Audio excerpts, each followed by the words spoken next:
अस्सलाम वालेकुम नाज़रीन, मैं हूं वकास भुट्टा। आप मेरा यूट्यूब चैनल देख रहे हैं वकास भुट्टा ऑफिशियल। नाज़रीन, पिछले एक दो दिन से एक ख़बर चल रही है, सोशल मीडिया पे बड़ी गर्दिश कर रही है। मरीम नवाज़ के जो शहज़ादे हैं, कैप्टन सफदर के जो बेटे हैं जुनैद सफदर साहब, उनकी जो डिवोर्स की जो ख़बरें चल रही हैं, मुझे वैसे जो एक रूमर्स आ रही थी, अफवाहें आ रही थी सोशल मीडिया पे, तो मैं उस पर तस्दीक नहीं कर रहा था, मैं उस पर कोई व्लॉग नहीं बना रहा था, क्योंकि मैंने कहा कि जब तक इंस्टाग्राम पे या फेसबुक पे या फिर ट्विटर पे जुनैद सफदर की तरफ से या फिर आयशा सैफ की तरफ से, मरीम नवाज़ साहबा की तरफ से, जब तक कोई ऐसी ख़ुद की कोई स्टेटमेंट नहीं आती डिवोर्स की, तो उस टाइम तक मैंने व्लॉग नहीं बनाना। क्योंकि ये किसी की ज़ाती एक ज़िंदगी का मसला होता है, तो हम कोई अगर हमारी तरफ से कोई गलत ख़बर चली जाती है, तो हो सकता है कि हमारी ख़बर की वजह से उनकी जो एक ज़िंदगी है उस पर कोई इफ़ेक्ट ना हो जाए।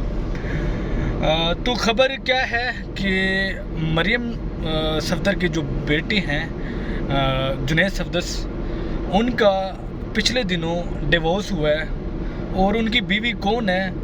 वो सैफुर रहमान, जो कि एहतसाब ब्यूरो के एक साबका चेयरमैन थे। नवाज शरीफ साहब के दूसरे दौर में वो चेयरमैन थे, जिन्होंने जरदारी साहब को बड़ी माफ़िया मंगवाई थी। जरदारी साहब का एक दौर, नवाज शरीफ साहब के दौर में जरदारी साहब की को बड़ा ही धमकाया, पीपल पार्टी को ख़त्म करने की कोशिश की, तो वो इंसान है।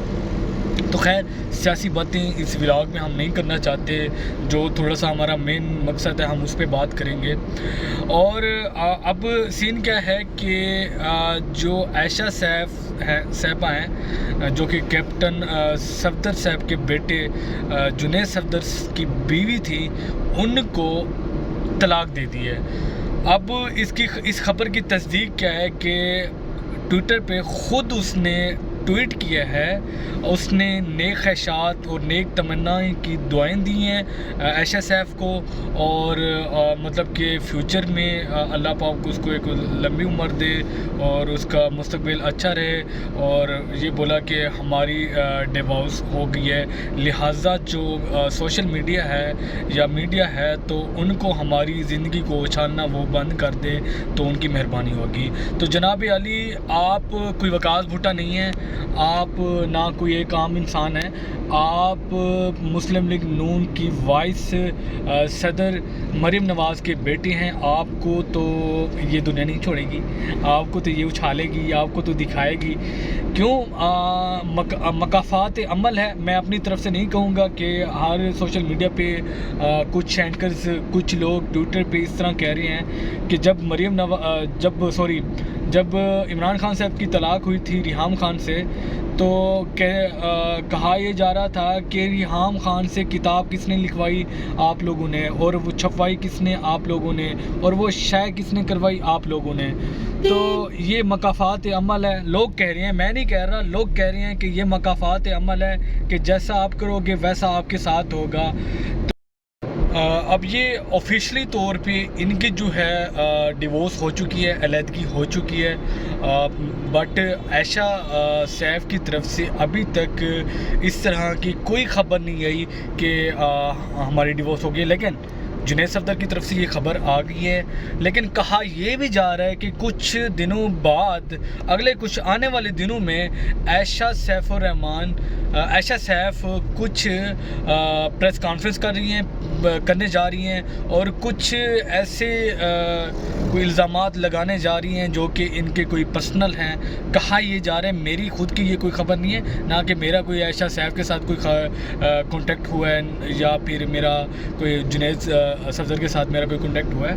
लेकिन सोशल मीडिया की जो खबरें ये बता रही हैं, कुछ मेन एंकर्स भी यही बता रहे हैं कि आने वाले कुछ दिनों में कहा यह जा रहा है कि जो कि कैप्टन सफदर की जो बेटी जुनैद सफदर की बीवी, अब तो उसको एक्स वाइफ उनकी बोलेंगे, तो वो प्रेस कॉन्फ्रेंस करने जा रही है, कुछ इल्ज़ामात लगाने जा रही है और कुछ प्रूफ देने वाली हैं उनकी फैमिली और निजी ज़िंदगी के बारे में। तो देखें आगे होता है क्या है। और बस आखिर में यही कहूँगा कि ہماری سرائکی میں کہتے ہیں کہ سجن جت رہیں خوش رہیں. اب ان کی ڈیورس ہو گئی ہے تو ہمیں خوش نہیں ہونا چاہیے، کیونکہ ڈیورس سے اللہ کا عرش بھی ہل جاتا ہے. تو یہ خوشی کی خبر نہیں ہے، یہ ایک غمی کی خبر ہے. لیکن ہم بحیثیت مسلمان، بحیثیت پاکستانی، ہم اس کو بڑی اچھال کے یہ خبر دے رہے ہیں. لیکن میں مجبور ہو کے یہ خبر دے رہا تھا، کیونکہ پورا سوشل میڈیا یہ خبریں دے رہا تھا. لیکن ان کی ذاتی یہ ایک خبر تھی، ہمیں اس کو شائع نہیں کرنا چاہیے تھا ان کی پرسنل لائف کے بارے میں. لیکن خیر آخر کار جب تک جنید صفدر نے یہ اسٹیٹمنٹ نہیں دی تو اس ٹائم تک میں نے کوئی خبر نہیں دی. جیسے جنید صفدر نے اسٹیٹمنٹ دی ہے اس کے بعد میں یہ ولاگ بنا رہا ہوں، میں لگا رہا ہوں. ٹھیک ہے، تو اگر میری طرف سے بھی میں دل آزاری ہوئی ہے جنید صفدر کی یا عائشہ سیف کی، تو میں اس ولاگ کے اندر میں ان سے معافی مانگوں گا. اور بس یہ ہے کہ نیک خواہشات کا منتظر ہوں. اللہ پاک ان دونوں کی اگلی زندگی اچھی کرے. آمین.